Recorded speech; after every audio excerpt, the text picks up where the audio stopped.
रघुनाथाय नाथाय श्री सीताय पतये नमः। नीलांबुज श्यामल कोमलांगं सीता समारोपित भावभागं पाणौमासाय कुचार चापं नमामि रामं रघुवंशनाथम्। अतुलित बलधामं हेमशैलाभ्रदेहं धनुजन कुशाण ज्ञानी नामग्रण्यं सकल गुण निधानं वानराणामधीशं रघुपतिभक्तं वातजातं नमामि। मनोजवां मनमारुततुल्यवेगं जितेन्द्रियं बुद्धिमतां वरिष्ठं वातात्मयं वानरायोतमुख्यं श्रीरामदूतं शरणं।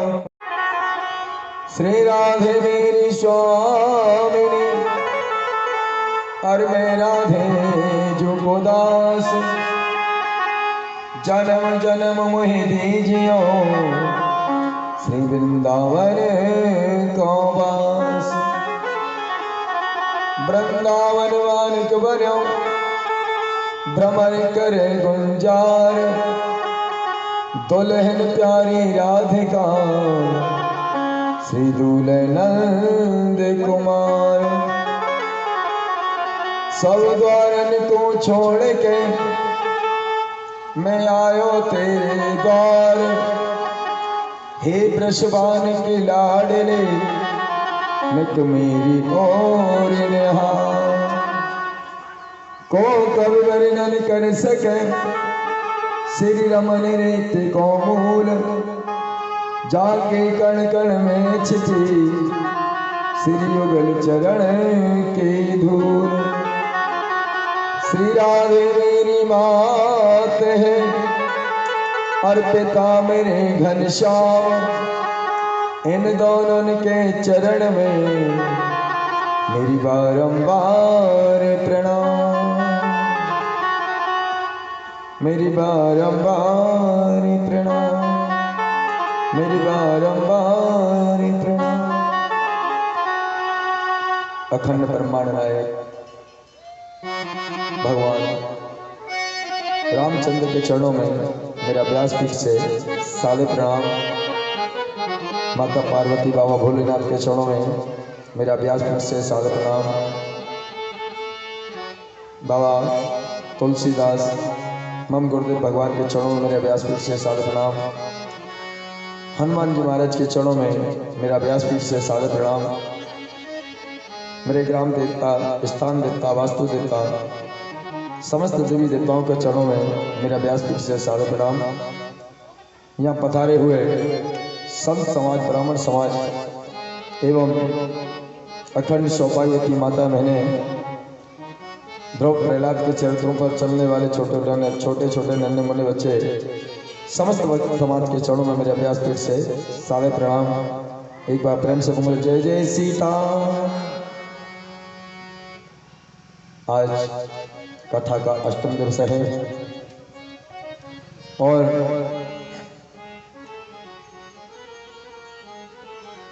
आज यहाँ पर कथा को विश्राम दिया जाएगा और महाराज आज की बड़ी पावन कथा है। जिन लोगों ने 7 दिन तक राम कथा को सुना है या नहीं सुना है, जो आज के दिन की लास्ट दिन की कथा को श्रवण कर लेते हैं, उनको पूरे नवपरायण 9 दिन की राम कथा का, पूरी 9 दिन की राम कथा का फल प्राप्त होता है। 1 मिनट भगवान नाम संकीर्तन के द्वारा अपनी मन और वाणी को पवित्र करते हुए मेरे राघवेंद्र की पतित पावनी गंगा श्री राम कथा में हम और आप लोग प्रवेश करेंगे।